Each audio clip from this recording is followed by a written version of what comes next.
So welcome everyone to today's Healthcare in Focus programme. Today we are joined by Erico, who is a mental health practitioner and is going to talk about his role and go over a bit of a case study. So I'll pass over to you, Erico. Oh, hello, hi, thanks for having me. Um, so I didn't add a picture down the left. Sorry about that, but I'm here, as you can see. My name is Erico, um, and I'm a mental health nurse. So job title currently is a mental health practitioner in primary care mental health service in Cambridge. So I'm a band six, which is a sort of uh, almost senior nurse, but not managerial. So it's quite a usual band for community work. Uh, anyway, so thank you. So can I have the next slide, please? So that's about my career journey, and it's always an interesting exercise to do that. We just sort of keep going, isn't it? And then sort of look back. And there is this quite a few things that I find it quite interesting. So I think in general, sort of the interest that I've had is being in mental health in various sort of aspects of mental health. And so I was interested since from a young age from cases that I've seen, maybe interested in a bit of philosophy and a couple of mental health problems that I've seen around with family, friends, and some relatives.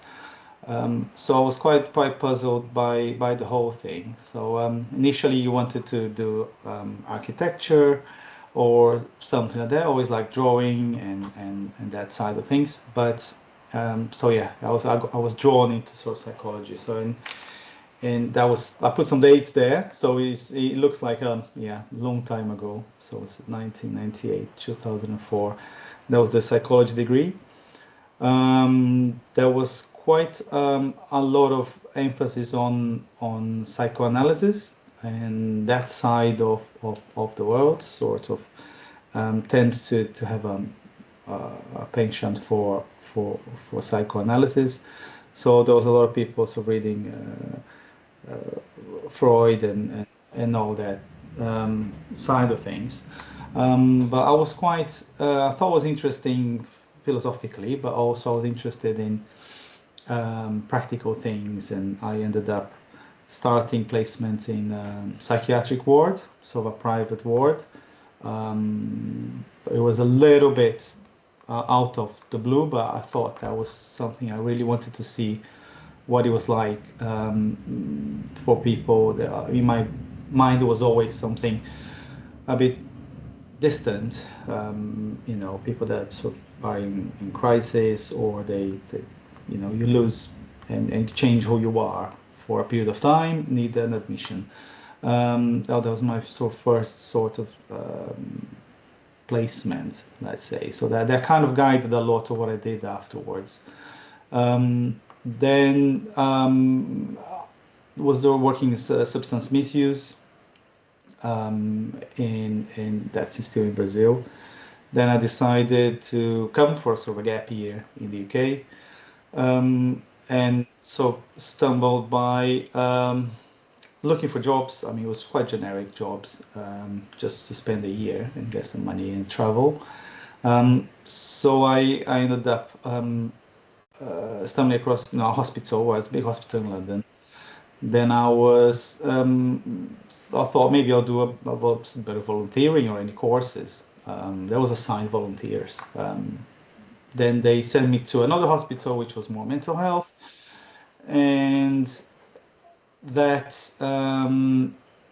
when I applied for, without knowing too much about it, about healthcare assistant in a psychiatric ward, is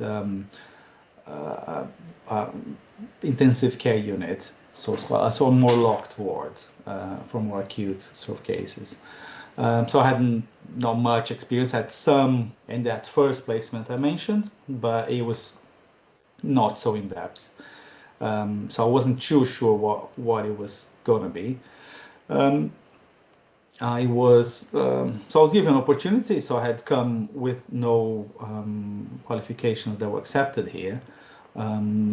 But I did a few little courses, and I was able to start as a healthcare assistant, so not qualified as people say.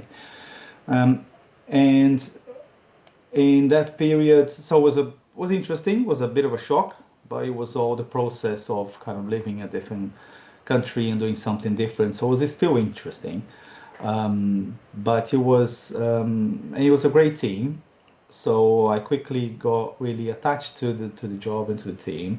It was quite difficult with lots of challenging situations on the ward. So I ended up staying, and I was offered an opportunity to do the nursing training, so seconded, and so retained the job, and I went for the training. So I still came back for shifts, so for all the time. At the time, like with there's so many reorganizations in trusts, um, that was lots of wards changed, budget reduced, so that ward closed. Um, and when I qualified, I came back in 2011 to another ward, and it was different staff, and I felt still okay because that was what I was invested in, which was in inpatient admission. And I was adapted also with different shifts. I didn't have children at the time, so 2011, that's when my first daughter was born, but it still felt sort of manageable, and I liked working weekends, even nights sometimes. So it was still a bit interesting in that sense, and it allowed for a variety of experiences on the ward.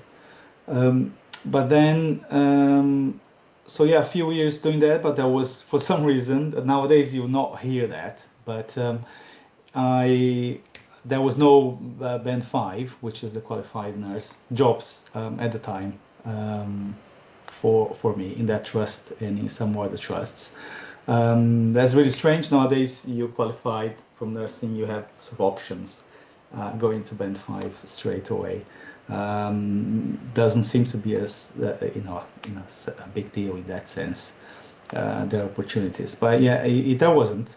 So I ended up getting a job in a private prison because one of my placements was in a prison, and it was also interesting. And I was thinking I didn't have any options. I'll go back to that. So in the process of that, I ended up not needing to move to the job at the prison because I got a job that I really wanted, which was a community mental health nurse. And it was assertive outreach team is called, and it's where you would work with people that are still linked with the Mental Health Act. A lot of people are on community treatment orders when they have to, there's conditions for them to be outside the hospital. For example, taking certain medications and meeting with the mental health team. So that was a good step. So I enjoyed that very much.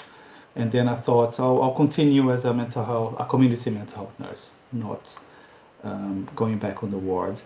So I used to visit the wards for meetings, and I was like, okay, this feels different. I still missed some aspects of it, and a lot of the relationship with the colleagues is pretty strong on the wards. But I still preferred the community job, and working with social workers and other professionals as well. So in so I moved between different services. Every few years, I ended up moving to band 6, which was a little bit of a higher band from the initial qualified, which is band 5. And so supervising some students, I think that was also a really big positive for me. Always liked working with students, and that's been one of the highlights of my career so far, to be honest. I wasn't expecting that, but then I discovered that sort of passion. And so I was mentor to quite a lot of students in that time, and different working in different services, psychosis, early intervention psychosis, then depression, anxiety, a trauma team, so quite varied.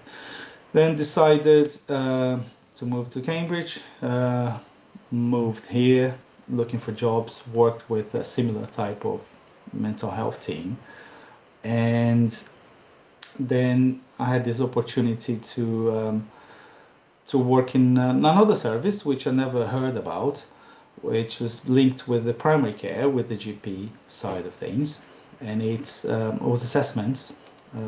So that's where I am now. So in March will be 2 years. I think I can move to the next slide, please.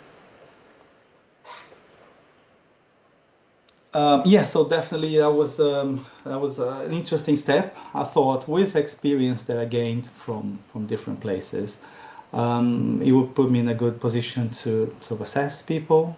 So I would be GPs will refer, then we'll have normally someone else doing a triage. Some cases might be even for any technicalities that wouldn't be or even catchment areas and things like that wouldn't be appropriate. But once that initial triage is done, normally there's a phone call. But if that doesn't happen, normally still the referral comes to me. So then it's booked on my diary or my ledger, and I have different days organized in a way that some days I do in different surgeries in a patch. So this service, the primary care mental health service, will be operating in the whole of Cambridgeshire.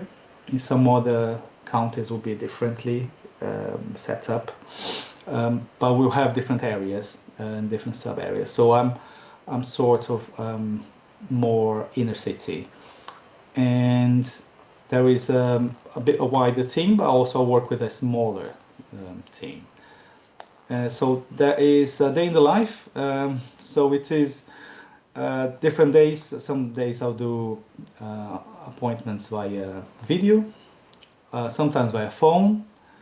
The phone ones tend to be more the ADHD screening, attention deficit disorder, or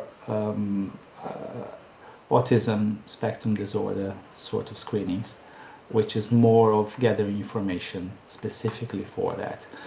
But then more general mental health assessments via video and in person a few times, so 3 or 4 times a week. I'm in different surgeries, so I see patients there. Normally I have 3 to 4 appointments a day. I used to be more sort of greedy and had quite I think a bit more in the past, but it was difficult to manage because when I moved to this service I thought, oh, it seems a bit easier. I'm not going to have a caseload of people. That's what attracted me to the job. I wasn't working with someone for such a long time, and I wanted to see lots of people and have that sort of influence to quite a number of different people from different backgrounds and using my experience. So I thought, great, let's do this a lot. So I was, but I wasn't used to so much sort of documentation. Each person that you're assessing, you giving necessary attention, and also writing up. You have to write up the report, the assessment, on afterwards. So that is something that I kind of struggled at the beginning. And I thought, no, I'm doing the job. I'm seeing lots of people and I'm giving this advice and that. But then the documentation was I'm living for the nighttime, so I was doing nighttime, living for the weekend, and it started becoming a little bit difficult to manage. So I adapted some of my ways of working and my number of appointments. So I was giving some freedom about that, which was positive. So I'll do these assessments and have the documentation. I'll have also meetings with colleagues from my service or other services to discuss referrals, to discuss if it's suitable for, is it for this type of therapy, is it for another type of therapy, if I need to discuss with safeguarding, if there's any safeguarding issues, when there's any abuse going on, and so we have this sort of channel of communication with colleagues and senior colleagues. So I'm quite lucky with my little team, and I also sometimes we have to do training online or in person, or supervision as well. But the day will be more or less, it looks a bit like a routine, but at the same time it's new people all the time. And so new people all the time, and I sort of get a bit torn into sometimes, this is a bit routine, seeing and assessing and writing up. But then it's new people all the time and new cases, and you put your thinking, my thinking cap on a lot. So it's quite an interesting challenge. Was there something on the chat? Where can I see it? Yes. What sort of mental health issues do you support people with? Okay, yeah. So sorry, I couldn't see that in the chat. So the mental health condition, there is so it's a big variety. In previous jobs, it tended to be more on the lines of more serious mental health issues, considered sort of serious mental health issues, which is, for example, bipolar affective disorder and psychosis, for example, schizophrenia. That needs more case management. It needs a team around and certain medications as well, and associated with more risks as well. So that was, and I was expecting, I didn't know, I thought I was probably going to see a bit more of that. But it's not as frequent nowadays. So what we get more referrals for is depression, anxiety, but also mixed depression and anxiety conditions, longer term, and trauma, complex trauma, for example, post-traumatic stress disorder, but more commonly a mixture of so many traumatic experiences in life from a young age that would cause some longer term emotional changes as well. And that will be the complex post-traumatic stress disorder.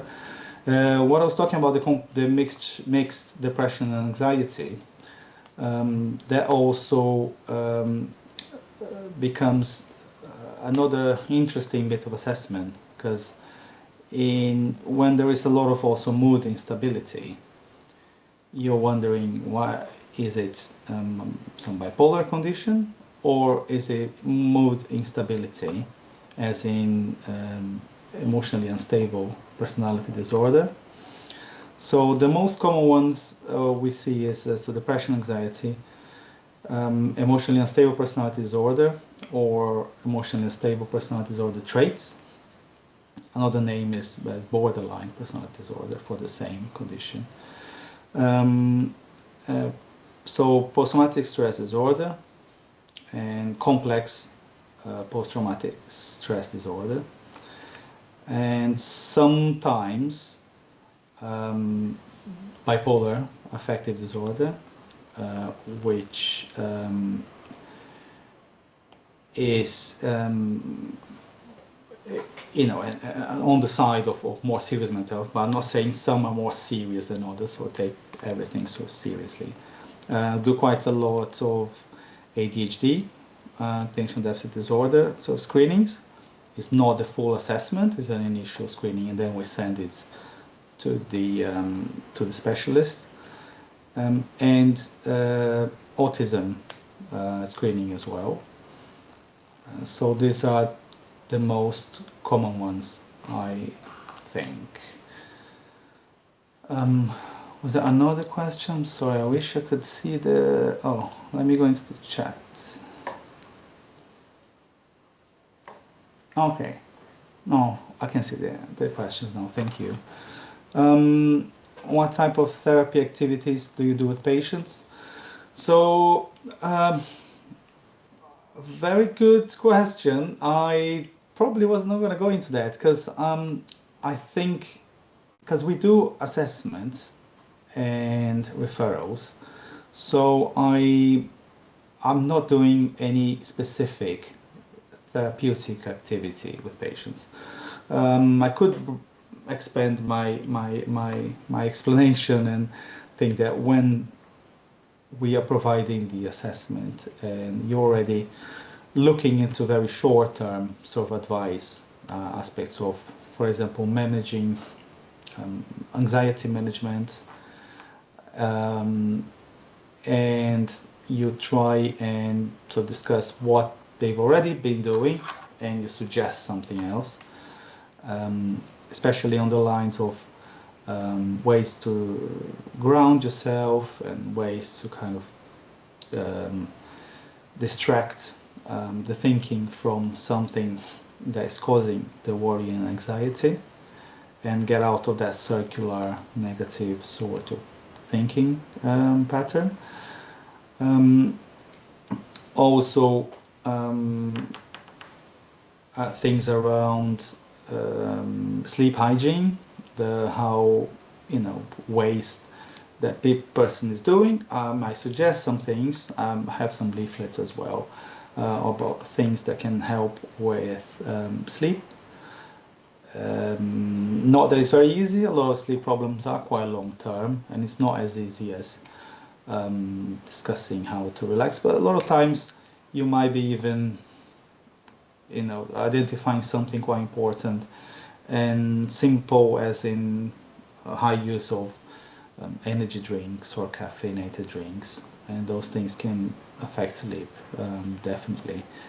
So I do discuss issues around sort of how to keep sort of safe, how do you plan in terms of crisis. So, but it's not any therapy. There is a therapeutic, I mean, in any intervention, you're trying to get the information from the patient. So it's about information gathering as well.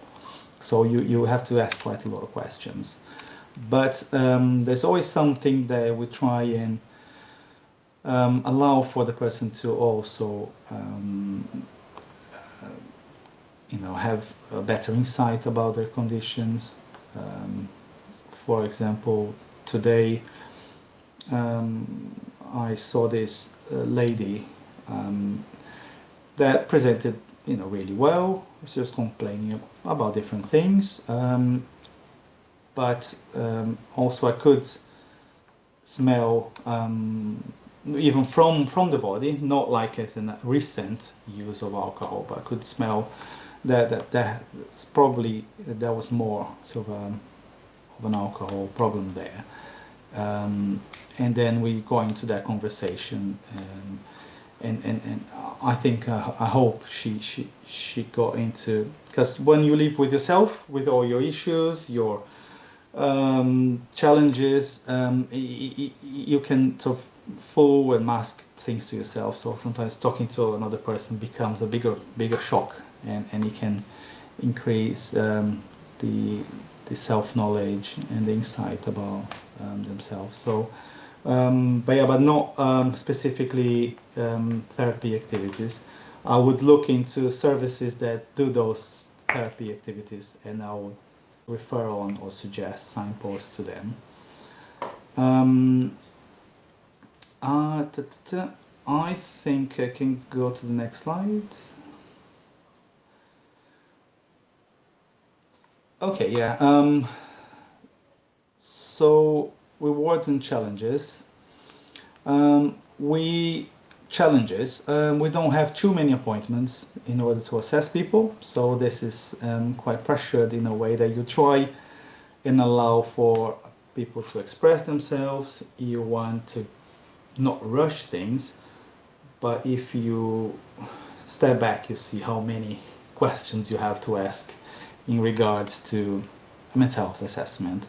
So social situation, reason for referral, why they're looking for help at this time, mood, anxiety, and different aspects of it, sleep, appetite and diet, self-care,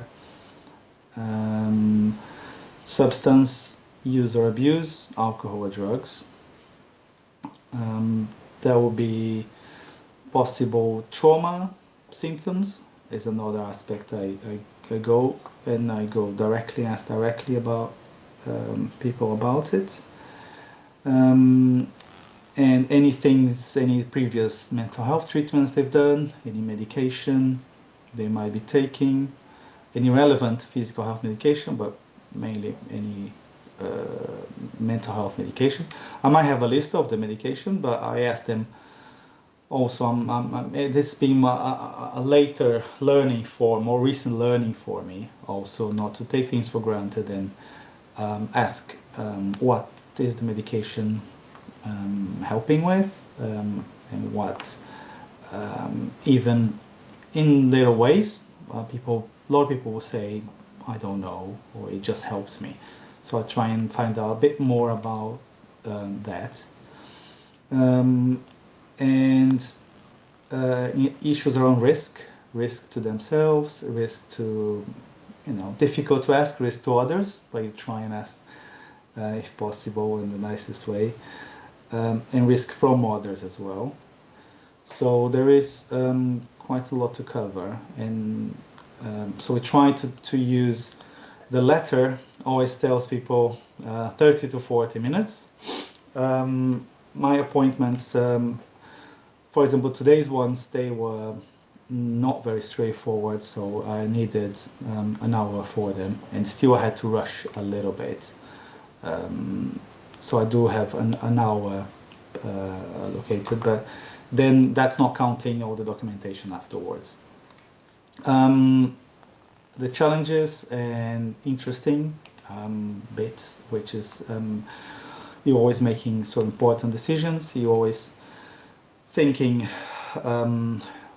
making some research if possible, or when you have the time, about in the file what have been done before, previous assessments, but I'm mostly kind of guided by what I see there and then. But I consider the history. In some people that will be quite relevant as well. By always making important decisions, it might be, someone possibly they've took a long time to come to the appointment and to open up, and if I don't, use that opportunity, that might be such a wasted opportunity. They might not reach out again, or I mean another few years until they do. Because from my point of view, I'm always seeing people, and there's a lot of people coming, and you get that sort of, okay, next one, next one, next one. And it's really important to step back and sometimes even think of when we are patients, um, how you would want to be seen, treated, and the attention given.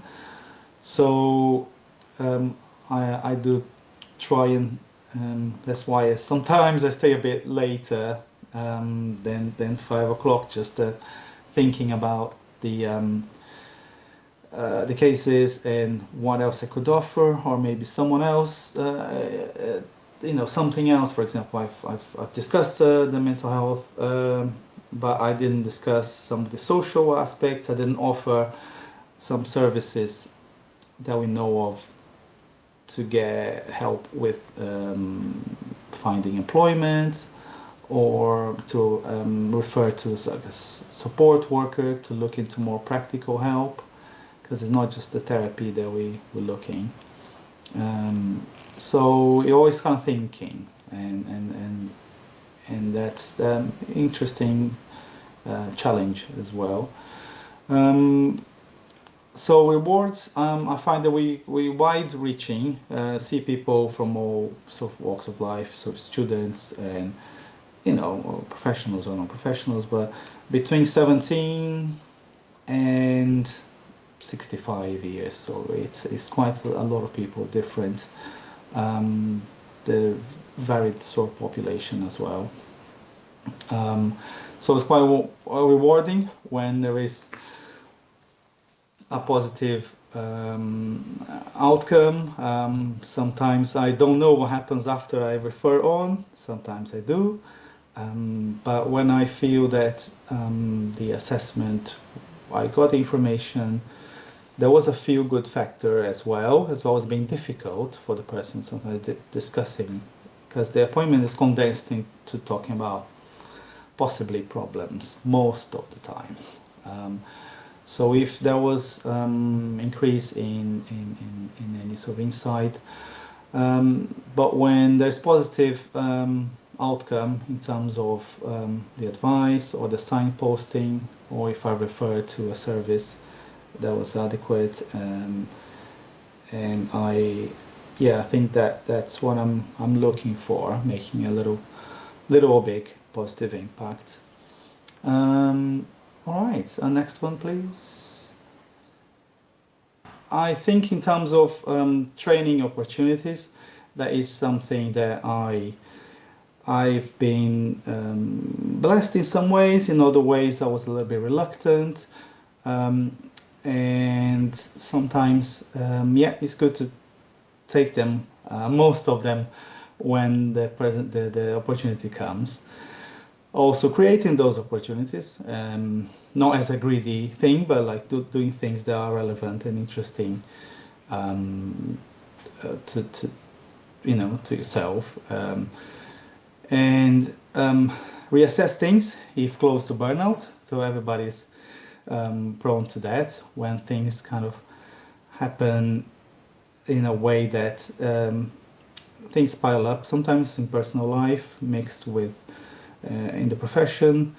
Some difficult things happen with patients and in workplaces, and just to get opportunities for help, maybe a bit of a break, sometimes even changing the job, changing the team, it might be a positive thing. So always don't burn yourself out too much until it gets a bit out of hand. Next slide, please. So I have so many cases, so many people that I see all the time. So I thought something quite recent that was, for me, was interesting, and a person that was interesting to have engagement with. So this case of this man in his 30s, so referred by GP for psychological therapy and medication advice. Um, Probably a simple type of referral, so we don't have much of a history of the person, but we knew of a recent release from prison and on a person living on sort of hostel accommodation. So I could see there was some social difficulties there, so social challenges, let's say. Um, and can the next slide, please? So background, I'll mention, there's a lot of positive things about everybody and their background. So I'll just mention the challenging things, so which can be causing an impact on life, on later life. So in this case, difficulty growing up with as he reported, abusive alcoholic father.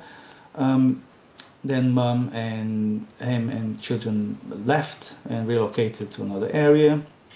Another family was formed, another stepdad who was nice and a father figure.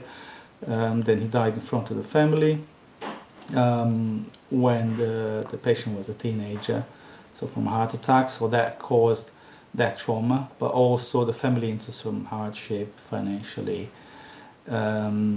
And I put poor schooling, so it was difficult for this person to focus in school. Had some ADHD difficulties as well, which I forgot to mention.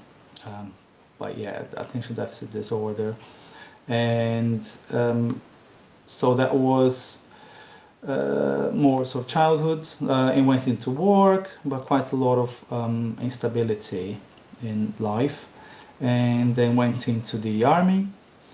Army was a bittersweet sort of thing. He sort of liked it, was interesting, sort of engaging to certain people, and he always had that sort of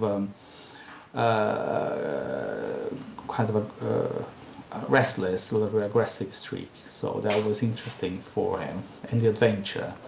I think the sense of adventure is what attracted him. But then during the time in the army, ex-partners, so partners separated. He said left him for someone else that he knew, and he has a daughter with that person. Then he left the army, had some traumas while he was there, and I also mentioned some drug use and past alcohol use, but it was not significant currently. It wasn't a big thing.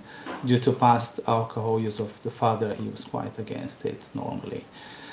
Then back in the community, trying to go back to sort of back to CV Street. So it was difficult to readapt. He was doing some odd jobs, but also reported he was harassed due to being ex-army and quite some time. Family threatened. So he retaliated and attacked a man. He was sent to prison for nearly 2 years. And that was quite unstable. I'm not condoning, but it's not a judgment thing anyway. Next slide, please. So in terms of treatment support, so left prison and he was helped by a number of organizations. So left prison, went to another area to be with family. So receiving support from probation services sometimes might be seen as an extension of prison, but a lot of times people do appreciate the support, and the probation officers quite helpful most of the time. So social support on temporary accommodation, attending day center. So the person engaged well with mental health teams in prison, and that started some courses and some therapy. So, and diagnosed with PTSD, post-traumatic stress disorder, about certain events in life. They're all sort of traumatic in nature. Period in prison, period in the army, and also there was a sexual attack by a neighbor when he was a child. That's also part of the trauma picture. And on a type of antidepressant, was too sedative, asked to change to another one, which he preferred, but his sleep got worse. So, but the medication was not advised to change. It was yes. Next slide, please. So multidisciplinary working, like I mentioned, there were different services, probation. There was also the liaison and diversion mental health service, which is a service that supports people with some mental health challenges in the criminal system, including court attendance and also engaging with support services and therapy services. So it's not very specialist in terms of psychiatrists, but they do direct and organize the care for quite some time when people are in the justice system. Also housing, currently is in hostel accommodation. The day center has been very helpful. The GP, of course, that was he has a lot of trust with his GP. Our service, the primary care mental health service, we're assessing and advising, and the veteran support services for PTSD.